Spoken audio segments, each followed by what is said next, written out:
because it's being reciprocated or because you're just attacking.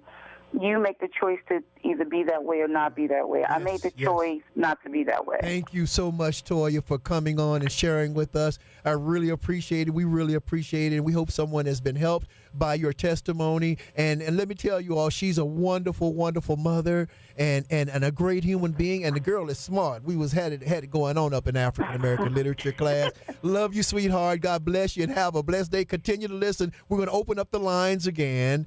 410-481-1400. That's 410-481-1400. Lemitra, you work with the Veterans Administration. How many times do you meet people who were abused as children who are now veterans and that is still a factor in their life? Quite a few. Quite a few, because a lot of people develop like bipolar and schizophrenic after having abusive parents. Either after seeing parents abuse each other, maybe not necessarily them, but later on they end up becoming abusers themselves because that's what they were brought up in. So their way of coping a lot of time is just to split or just cut off. That's their way of handling it. They can't handle it. It's too much for them. Because I hear a lot of things, the same thing she was talking about men being abused, sexually abused by family members and things. By the silence of the lambs, the preacher preached in my church this morning about how the children are abused and how they're ignored. He called it the silence of the lambs, how they have problems, but they can't even go to their family and tell them. That's right. I got some things I want to tell y'all. Y'all letting all y'all children go sleep over with their little friends and stuff? Oh, my God. Watch it. Not only you got to watch it, but I'm going to give some more. Wayne, you have some more information you want to give us there? Yes, and also pertaining to what Toya said, that she was breaking the chains, and that is a beautiful thing to become conscious of the change that needs to be made and then make the step towards it. Because every year, about 30% of children are abused or neglected, will later on then abuse their own children or their neighbors' kids. 30%. But you also realize a lot of people that are being abused do not know they're being verbally abused. Right. Okay, especially a lot of women.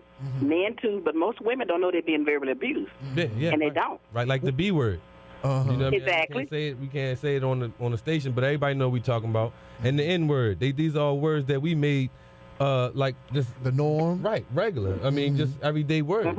You know what I mean? When at one time it was just blatantly disrespectful to be called one or the other. And the young children, when they younger, they do something bad. Their parents start cussing at them and start saying the wrong stuff to them, not knowing they abusing them for because they start little hearing bitty that. kids, right? So why cuss at a little kid? Like, right. I see. You go in the grocery store and I hear people cursing out the kids. When I first moved here, I used to speak up more to people. Start telling me, "Yo, dude, you need to be quiet." For them, they children, and they'll turn on you. But I can't understand how you gonna curse out that 3-year-old kid like he's some old man or older person and planting the bad seed. So then the kid grows up and he thinks that that's the norm. Exactly. So he repeats it and he does it to his children. Listen, the call-in number is 410-481-1400. Now, I noticed that the phones are not lighting up because this is a hot topic. It's difficult. It's also a personal topic. It's very personal topic, and people don't want to be identified with calling on the radio and talking about how they've been abused or how they know people have been abused. If you can't call and talk about that, I would like for you to call and talk about how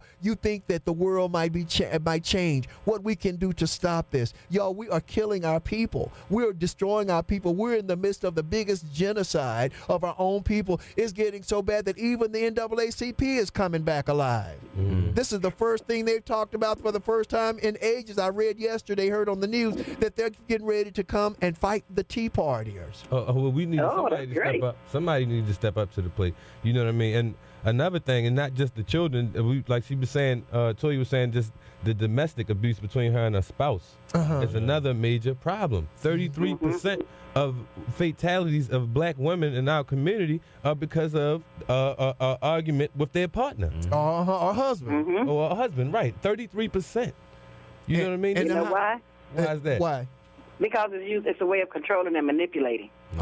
If I can say that you're this and that, and I can get you in that submissive role, and that's the whole purpose of abuse. So they want to get you in that submissive role, where you don't argue back, you don't say anything to lower your self-esteem. Either you do it consciously or you do it unconsciously, not even knowing that you're doing it. And before you know it, you cut off all your friends. You don't go around your family hardly.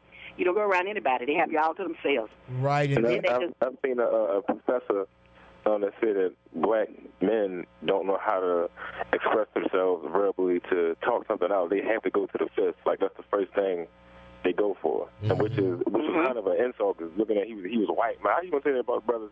You don't know us, but at the same time, if you don't know how to express yourself verbally, you're just going to ball your fist up. It happens sometimes with everybody every day. Like, everybody encounters a situation where somebody disrespects them or they feel like they want to react and cut that person down, but they can't explain it. Like, you have to beat the crap out of somebody. You know what I mean? See, right, you're right. But let me let you know, because I spent time in jail myself, and this is what I learned in anger management. That as an adult, you're still having temper tantrums. Oh, exactly. Just like children, flipping out because you're not getting your way. You know what I mean? And your only way of expressing your emotions are by physical. And you know what I mean, with violence, and you know what I mean. Well, that's to say what I was been talking about. Every time you hit your child, instead of talking to your child before you hitting them, you're teaching them violence. We have a caller there, Wayne. Yeah, we have a caller, Mr. Carver. Mr. Carver, you on the line? Hello, Mr. Carver. Well, he must have hung up. He must have hung up. Yeah, call back, sir. We're sorry. We'd love to hear what you have to say there.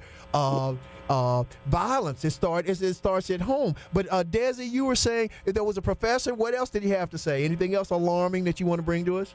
He was saying that a lot of times it's from, like, for instance, you think just because a woman is a single mother, she would take more care of the child. Sometimes the woman can take out the father not being there on the child. Like, you look just like your daggone father, and they just abuse them repeatedly because the father's not there, taking out their stress on the child. The child ain't got nothing to do with it. Right. Exactly. All falls back onto the children again. But we have a caller. Mr. Carver called back. Mr. Carver, you there? Yes, I am.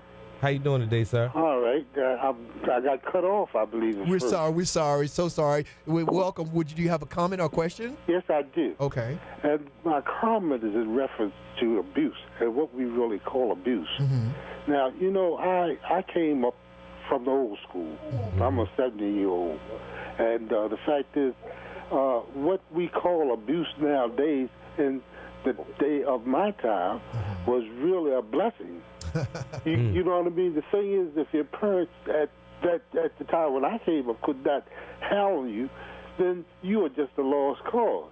And basically, my father parted from my mother at a very early age. And the fact is, my mother had the load of a very out-of-hand young boy that she had to bring up. At a young age.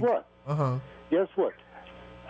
My mother initially started off as a master barber at a very young age. I think she's probably one of the first black master barber women in the city of Baltimore. And then she became master in cosmetology. Wow. But guess what? At 17 years old, I became a master barber. I followed through on my mother. But my mother was very, very strict on me. She didn't allow nobody to hound me, but I believe I would have been happier if somebody else had handled me rather than she, because she was very abusive. Well, how did you... Thank God for my mother being abusive, because as I said, at 17 years old, I was a master barber. At 20 years old, I had my own business, my own barbershop. I had my own car. I had my own house. You hear what I'm saying? Yes, sir. And the fact is, it was the lead of my mother that did the good for me. The fact is, I went on up until about 36 years old, and I took a refreshers course in high school again and went on into college. The results of my mother. Wow, bless you. Abuse of my mother, you call it abuse? It wasn't abuse. She did what she had to do. Well, she did what she knew to do, and that's what we're talking about. And it's like, and you're saying, I'm telling you, listen, you are not the only one. My mother used to come visit me in California when I lived there, and I used to be angry about something she had done when I was a kid. And every time I said, Mama, why did you do that? She said, well, that's the way my mother did me. I said, but did you like it when your mother did it to you? She said, no, I didn't like it. I said, well, then why would you do it to your children? She said, because we turned out all right, so we figured it must have been the right way to do it. One particular position I'd like to point out. I grew up in the ghetto, so to speak. You get what I'm saying? Yes. My mother's a master barber. She had her own business. She had a barber and a beauty shop. I, in turn, was kind of loose.